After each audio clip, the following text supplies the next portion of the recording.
The for those who may not know, Darren, can I use the company name?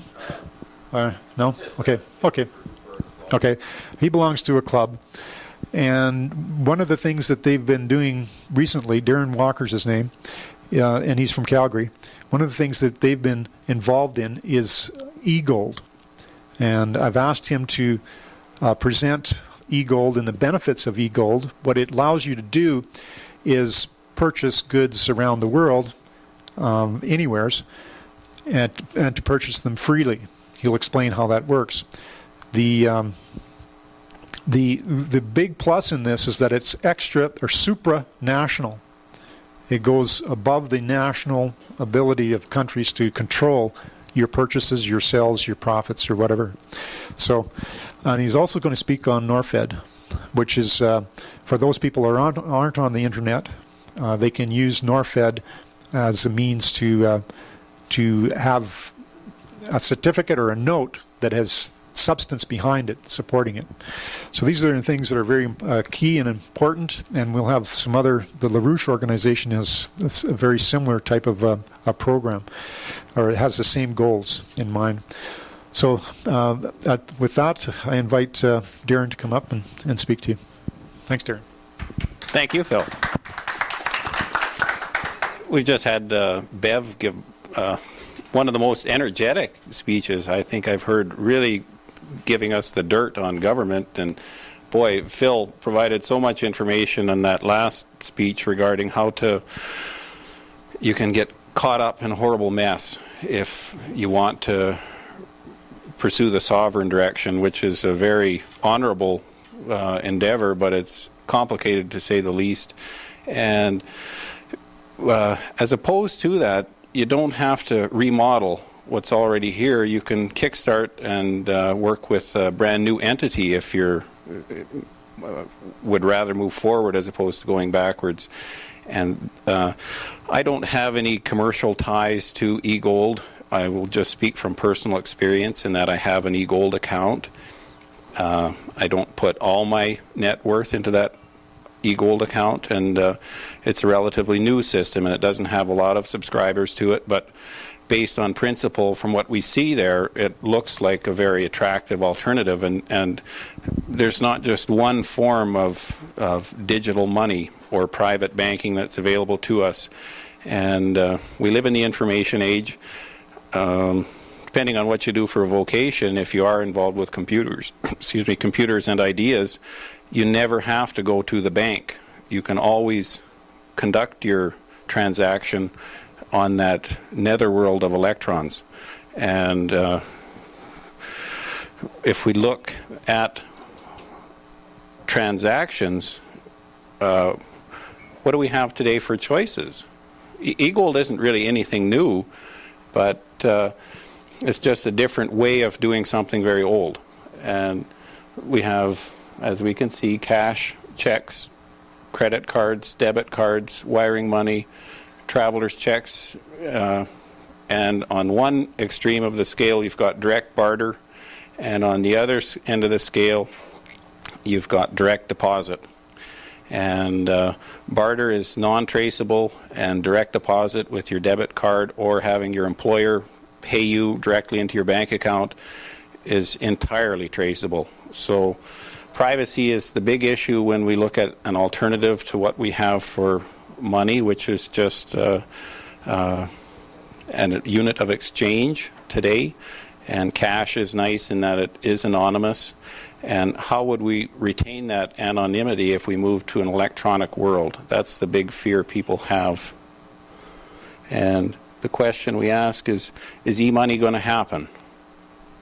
And can I have a show of hands who think that it will? And people who would just as soon stay with a cash-based system, I would assume that the rest of you would think that e-money may not. And the answer is that it's inevitable because it already has. And e-money is just electronic money. You don't get a ledger statement for a lot of things that you do.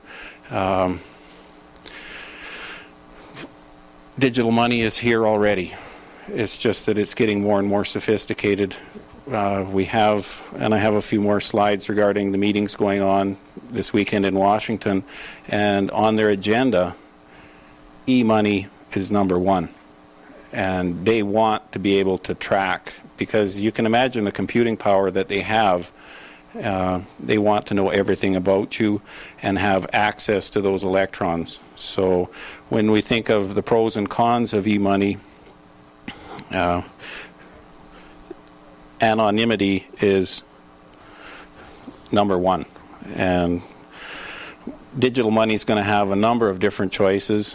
It won't just be e-gold or Norfed, which is Liberty money, and that's silver, or precious metals backed money.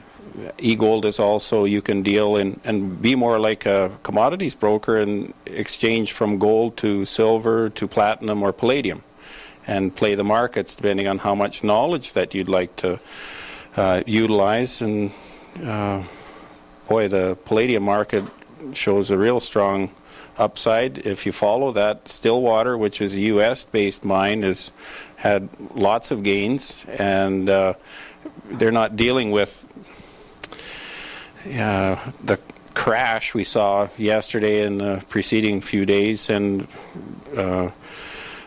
what those companies were based on. They didn't have any commodity that they traded, and they didn't have a physical net worth. It was just ideas, and that's what made them so susceptible to, I think, something that's going to continue. And look to see that Dow hit 4,500 before it starts to turn the other way. But encryption is what makes digital money secure, and I italicized secure because that's how secure is secure. I mean, you put a burglar alarm on your house or your car, and it doesn't keep everybody away. And sometimes locks only keep the honest people out. So people are suspect. They've had rewards or prizes offered to hackers who could crack encryption codes, and in one instance it took a team of computer experts 6 months to do that, but they did. And if they did it once, can they duplicate it again in a short period of time? It makes you a little bit scary about putting all your eggs in one basket. But the real authority globally on encryption is a fellow who is from the US, but he lives in Amsterdam, and his name is David Chaum, and he's behind DigiCash.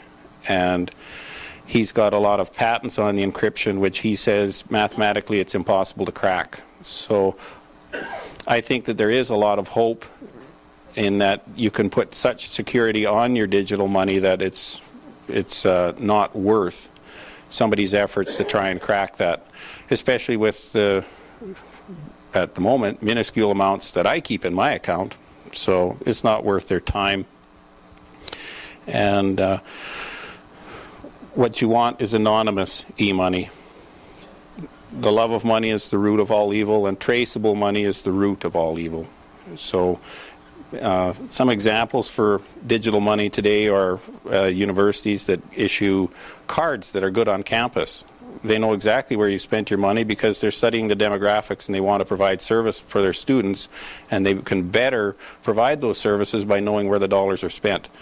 And it seems like a good cause to attract that money, so it's allowed to happen, and that's in a contained market. But boy, if we adopt 100% traceable digital money, you don't need to file a return. Revenue Canada is going to do it for you. So when we look at the different forms of digital money, anonymity is number one, the one that you want to support. So if the government, and this is why those World Bank, IMF meetings are taking place, is that they're putting the nuts and bolts on this. And the Federal Reserve has stayed away entirely from this, although the Europeans haven't. And this is where most of the experimenting has gone on. And the Federal Reserve has stayed away from it on purpose. And they're going to wait for a problem to happen in which somebody else will provide a solution for them, and they'll dovetail on and possibly lose that US dollar and work towards more of a smart card EC monetary unit, the euro. And these are some examples of existing systems for electronic money that are out there right today. And some of them are experiencing problems, and very seldom do they make it to the newspapers. They're letting these bugs get worked out over the internet, and it's really only in the information business that people are taking advantage of these. Not too many of us put too much trust in giving a credit card number over the phone, or especially not over the internet. Somebody gets that, boy, your bank account can be emptied in short order. So for that reason, they're fairly obscure, and some of them are having tremendous problems. Encryption, because that David Chaum has it patented, isn't shared, and some of their systems, they like to talk about being secure, but they're not, and for that reason they don't have a lot of people subscribing to their systems. But there's some examples of existing e-money.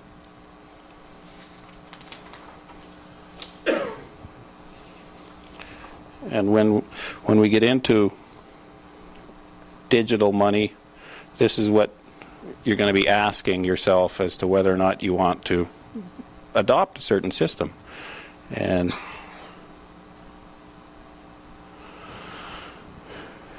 cash is expensive to handle, which is why we're going to move more and more in this direction. Direct deposit and paying your bills it's convenient. And the Royal announced raising their user fees this week in the paper, so that by July it'll cost you 50 cents per debit card transaction. That's a lot of money. You know, they're really ripping us off, and they already make billions of dollars, and they're gassing their employees, and they're going to try and gouge even deeper. And cash inherently is difficult to travel around with, and that's depending on how you look at it, good or bad. It's fairly inconvenient for us to take a Adidas bag of $100 bills down to the Caymans, but it's pretty easy to take your plastic card and make a direct deposit when you're there, or to wire transfer if you want to. So you don't have to haul bulky cash around. And cash also is easy to counterfeit with laser copiers, provided you have the correct paper. Boy, this is one fear that merchants have, and if you holiday down in Mexico, they're always on the lookout for counterfeit hundreds. So we don't see it. Canada's middle class is relatively honest, so we deal with people up front, but some of the other parts of the world don't, and for that reason they're aware of counterfeit. And anonymity, I would just as soon see that as a number one, but it's another reason why digital money is going to come here if you have correct encryption, and it's as easy as carrying cash then, and you can access a private account worldwide. You don't have to convert your Canadian dollars into American Express traveler's checks. Your card is good at ATMs worldwide. Very convenient, so long as that doesn't leave an electronic trail for Revenue Canada to follow, or for private investigators or somebody that wants to find something out on you. I think 48 Hours did a nice expose of an American situation in which somebody stole another person's identity and did a whole bunch of hanky-panky in the business world, and bought vehicles, mobile homes, cars, and bankrupted businesses, and all of this went onto the other person's record. So it's easy to do that, and for that reason, get a shredder, a crosscut shredder. And number one source for credit card numbers or PIN numbers, that type of information, is your garbage. And I'm not trying to get people into a paranoid mentality, but it's really convenient to use. They're $100 at Staples and comes with a waste basket, so before you're receipts or your documents, hits the garbage, it's shredded, and just a little bit more security. And it's the same when you move into that electronic money and you use your debit card. What Phil mentioned before with video cameras at the ATM terminals, just be as discreet as you can, and you sure don't give your PIN numbers to other people, because if they tie that into your card, that's the key that unlocks that treasure chest, and that's just common sense. We run out of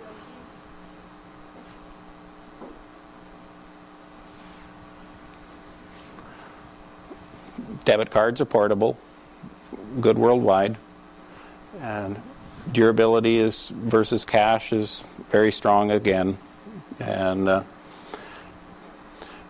the unrestricted transferability and the offline capability are really one and the same. You don't have to do transactions over the internet.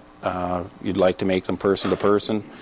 One of the systems employs an electronic wallet in which you can have it more or less recharged, and it's similar to a calculator. You're going to stroke your own device in your wallet, and with that you can make an account to an account transfer, and they show up as electrons on somebody else's card.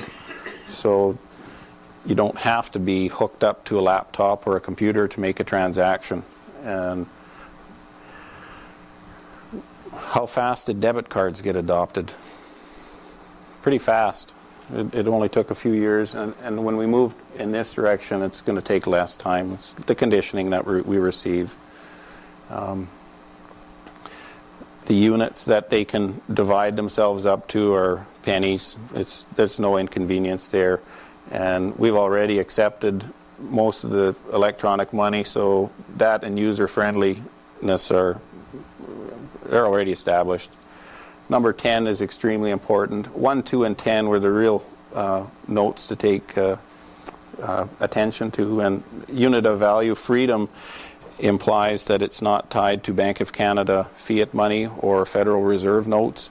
You can, as in the case of e-gold, attach it to something of substance that maintains its value. And just due to the timing, right now, if we'd have been given this presentation a couple of years ago, we wouldn't get a lot of attention. But today, as most people are aware, the system is set up to fail, and it's orchestrated. For that reason, you don't want to keep too much of your net worth in Bank of Canada notes. Go to Alburn Coins in Calgary, or there's a few different dealers in Edmonton, and if you have extra cash that you're not going to use, convert it over into gold. And pretty easy to play the palladium market when you've got an e-gold account. And I have no association with them, I just have an account there, that's all. But you do a wire transfer or courier a bank draft in U.S. funds to their location in Florida, and it doesn't cost you anything to open your account over the internet. It takes probably about a minute, and then it's just a matter of putting something in there, and they would convert those dollars, and they show up as what you request. Canadian maple leafs, and there's slight fluctuations amongst the nationalities and the coins, but you have choice depending on what you would like to place it in, and it's just that easy to buy palladium. And if you've tried to buy platinum, it's scarce, and palladium is as well. And the platinum coins you get are so small, it's pretty easy to lose unless you have not a safety deposit box, but secure storage for them someplace. And we're putting a lot of faith in the e-gold system itself, but for that reason, just use it as a tool to diversify into. It gets you used to dealing with electronic money that's backed by value, and it's set up in Switzerland, and I won't say that that's the strongest offshore country to do some business in, but it's got a tremendous track record for keeping people's assets secure and being private. And when you do an account-to-account transaction through eGold, it is an offshore transaction, so that the trail never comes back to Canada if you're still within the system. And from what I just heard with Phil, and this just confirms what I've already done, is that it's difficult to maintain and regain your sovereignty, but it's not that hard for you to set up a different entity. Phil went through the different definitions for person being artificial or natural, and you have the right to alias, and you can create as many companies as you want to. Some of the big players who are part of the other side that Bev may have alluded to, an example is George Peabody, who owns Western Star Trucks in Kelowna and has 3,000 corporations worldwide. Some of their portfolios are pretty complex, so for us it's hard to accept that we've got two entities running around inside us, a fiction and the natural person. But once you understand that, it's not very difficult to move on and get another one. And I think we'll probably have somebody talking offshore structures, but you establish an IBC, an international business company, with a trust, and the third component is a foundation, and the fourth component is the bank account. And you separate those amongst various jurisdictions that have strong legislation for each one of the components. Some countries are good for corporate rules, and others are strong for banking rules, and you maximize that, and you increase your privacy because they don't talk to one another. And those little rock islands or small little countries are looking to have business done there because they don't have a lot of resources to go and utilize the way that Canada does. So provided you deal with the right people who provide these offshore services, there's security there, and the private versus the public sector to the world finances is well, the private is much stronger than the public is. The private is not based on debt currency. You have 3 designations there for classes of offshore or private banks. That's A, B, and C, and Class A has $10 worth of fixed assets for every dollar that it loans out, so it's always solvent, whereas the banks in the commercial world here have 1.5 cents for every dollar loaned out. So eGold is a way to get your money out of commercial banks, and at the same time it fluctuates with the price of the gold, silver, whatever you have it into, and for that reason, you know, it can go down, but it can also appreciate.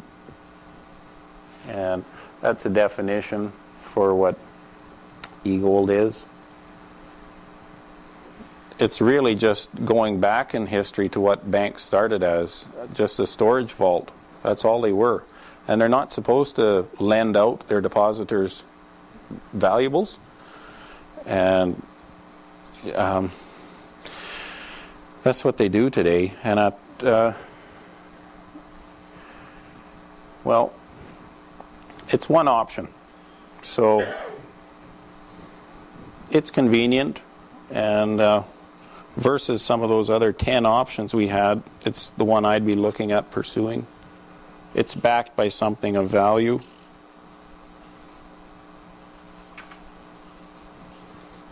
This is an article that I clipped from the Financial Post going back a couple of weeks now. And there's reasons why gold was extremely valuable historically. We've talked on some subjects, and I'd like to branch off into the more of the esoteric, because there's a tremendous amount of history that they've got squirreled away and they don't want people to know as to why gold has value. And if you're into health food and you buy grapeseed extract to try and kill some of the viruses that are in our system and our bloodstream, the grape seeds are the sexual organs to the plant, and in certain parts of France the best wine is made from grapes which grow in really rocky, rough-looking soil that's highly mineralized, and there are trace amounts of precious metals in there. And when you break the periodic table down, there's a whole host of trace precious metals, and there's something like 17 of them. And without each one of those little components, the grapeseed doesn't have its value. And it's the same with carrots, beets, any vegetable that grows. Unless the precious metals are in the soil to come up into that plant in very trace amounts, they don't have the value. And for that reason, if you magnify that logic, you can do different things with gold alchemically. And historically, that's what they came here to mine, and that's why they wanted it. And I don't know how open our audience is, but I think it's pretty open. So when we get into history, and with the diagram that Phil had, or the reproduction of the back of the US dollar, and the Egyptian pyramid with the all-seeing eye on it, I'm going to use the blackboard in a second to draw some of the symbolism that relates to Masons. And that knowledge, because it's Egyptian Freemasonry, it's not Knights of Templar medieval Freemasonry, the knowledge goes back a lot further than that. Is part of the reason why they've maintained this low value for gold, and it's not just to back up a standard, they have a use for it, and it's there in industrial uses today, either to back CDs that you burn, or anything electronic. It's a great conductor.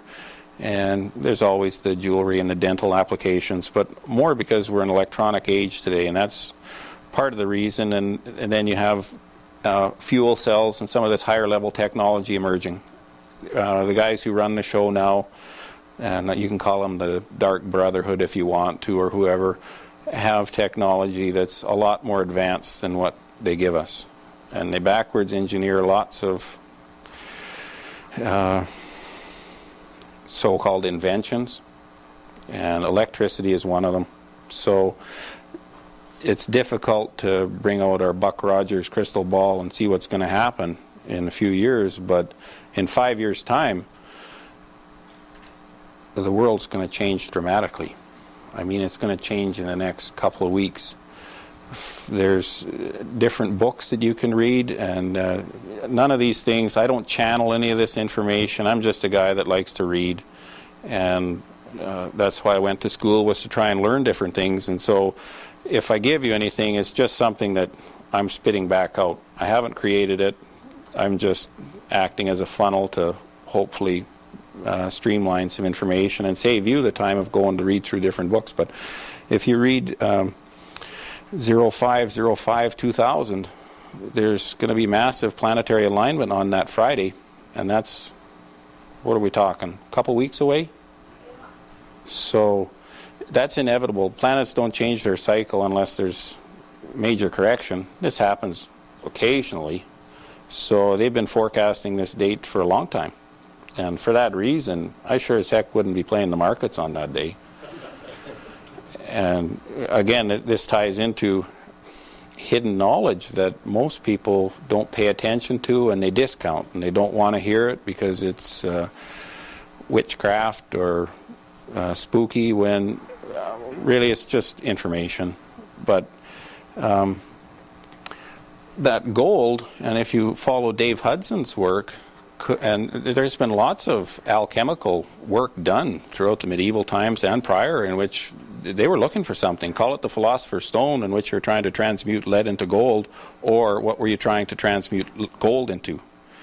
And Dave Hudson speculates that it's to feed your ka, which is an Egyptian word for your spirit.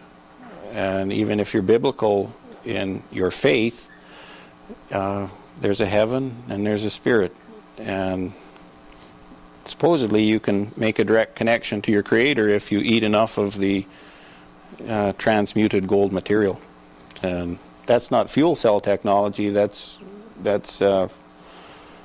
spiritual technology on a real strong point. So I hope it happens. It's supposed to be able to straighten out your DNA like a big slinky, and aids in immune system diseases which they've created and given us are little kinks on that antenna, similar to how Mullins Trucking might put tinfoil around their truck antenna so the Alderside head office doesn't know the guys are stopping for lunch.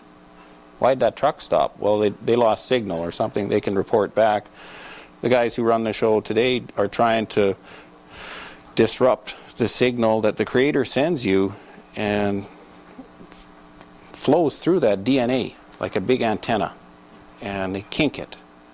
And what they can transmute with the material that they can create with the gold takes your DNA and pulls it apart, removes all those crinkles, and you get a strong message. And they don't want you to hear that. And they especially don't want some of the IMF officials who are naive, or some of my lawyer friends who think that they're just fulfilling a service in society, or some of the thug RCMP officers, or possibly some of the guards that, you know, had to hammer in the nails into Jesus. Somebody had to do that stuff. I was just doing my job. And the Nuremberg trials, they hung 800 guys who just said they were doing their job. But if you were to ingest enough of that material, you wouldn't do your job anymore if you understood exactly what was going on. But they artificially keep that price down, so it's a good hedge at the moment. In this article, France is dumping $29 billion of their reserves, and the Bank of England unloaded half of it, 710 million ounces over the winter. And there's been a number of countries, central banks, which have done this. And the queue to buy that gold was 12 deep. So somebody's buying it up. And the global gold exchange is a closed shop. Our mines only produce so much of it. And every year there's a 6,000 ton shortfall that somebody's filling it in to keep that price down where it doesn't belong. But it's used as a gauge to indicate how strong our economy is going. And when gold prices are down, it means we've got inflation and our economy is cooking along too strong. And when gold prices are up, it means we're in a recession and people are a little bit afraid. If you follow the New Federalist book or the magazine's newspaper that comes out, and there's The Economist and Forbes and, you know, the long-term thinking financial fellows who write articles there will tell you that the Treasury Department has to parallel its 30-year bond yield rate to the Alan Greenspan and the Federal Reserve interest rate. And the interest rates are going up and the bond rate's going down. So for that reason, it's a real low price. Buy some. Get some of it. Because they're engineering a crash. These are just some articles which I brought in. And that's kind of an oxymoronic statement there, where you're supposed to cut the national debt and the taxes. Taxes are what pays off the interest on the debt. You can't do that. So what this is trying to do is support Mr. Robert Mundell and tie our currency to the US dollar. And I won't read the whole article, and I don't think you have to either, but the spin doctors, and when I say those guys,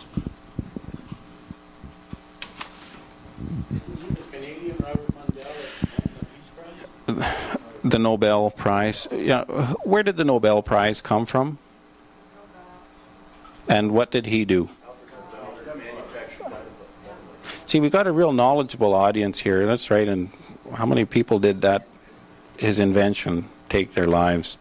So anybody that gets a Nobel Prize, be suspect of. He's probably one of the closed boys network. This article, and I only brought in one copy, but you can read it anytime you want to, is a 1994 photocopy out of the New Federalist, and the biography is a little bit of Conrad Black and where his empire, how deep it stretches, and who his dad was. And I think most of the people in the audience are familiar with George Montague Black and his partner E.P. Taylor, Elmer Plunkett Taylor, and they had a big brewery in Winnipeg, and Taylor went on to draft the offshore banking rules in the Caymans. So the second part to this is regarding Venice, and although there's a lot I glean from the New Federalist and EIR, it's not everything. He's got a picture of Ben Franklin on the cover, and Benjamin Franklin was Henry Kissinger of the 1700s. So as a Secretary of State, why did they find 9 skeletons in the dirt underneath his house in England? And he sold us out to the French Freemasons.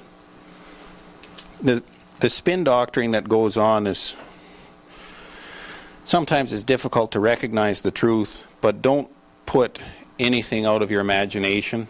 And I always try to use the money as the evidence to influence my decision making, and everybody's got a price. So even some of our honest politicians who get elected to the House, after they're there long enough, they'll move into Stornoway.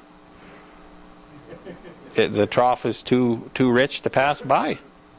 Everybody's doing it, and you're defined by the people you associate with, and they're just hanging around the wrong crowd. So they thought they might change something by the time they got there, but once they're there, the Borg assimilates them.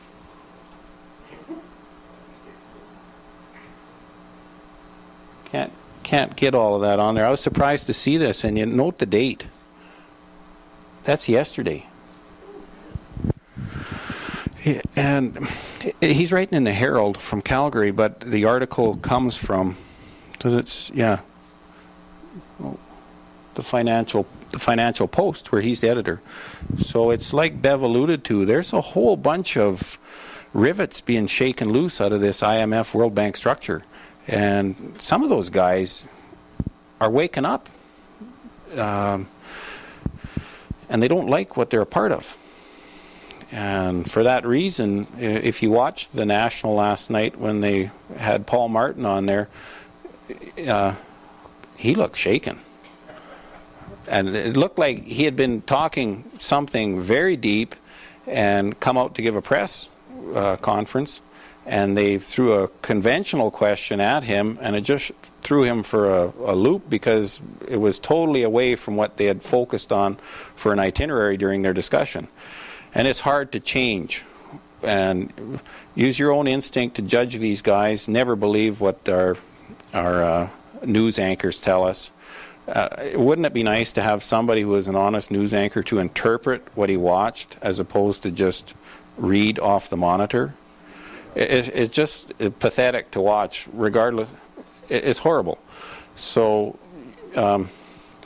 Fritz Springmeier, who's authored a number of books on the Illuminati and has helped trying to deprogram some mind control victims without a lot of success, but in the process has gotten a good handle on personalities and judging people, because you have a whole bunch of facets to your mind. And you watch some of our corporate leaders, and it's interesting to note the stress levels that they're under and how they misbehave. And I think there's big things on Paul Martin's mind right now.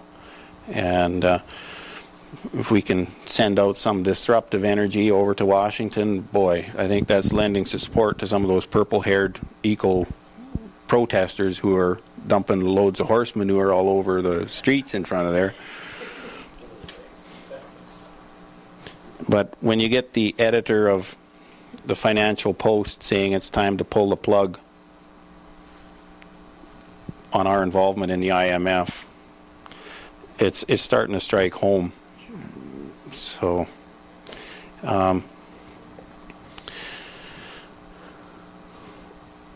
electronic gold's not the answer entirely. We should go back to some type of a gold coin form, but with e-commerce taking a hold, and that's not really going to affect a lot of us.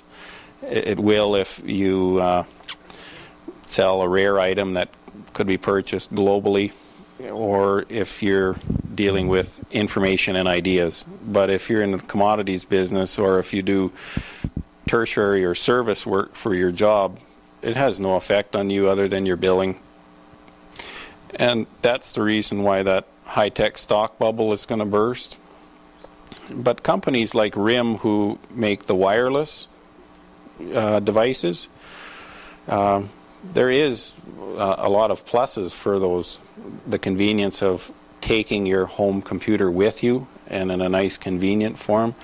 But really it's just like putting a VLT on your wrist if you play stocks and the market.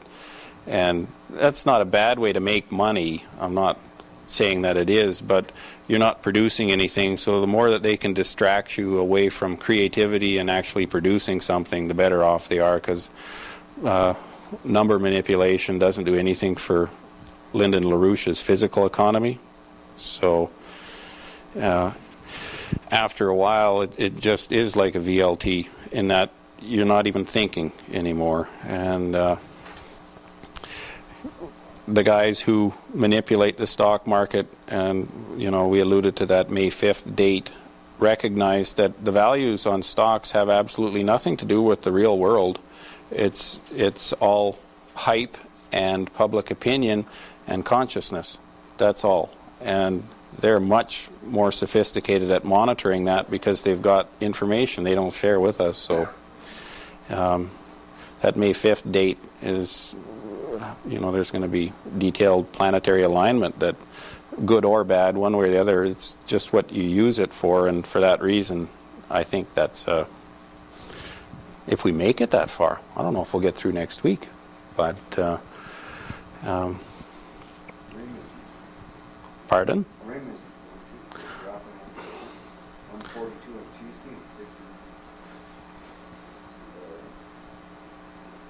Yes. Less than. I didn't hear what they dropped on Friday, but it was 50% on Thursday.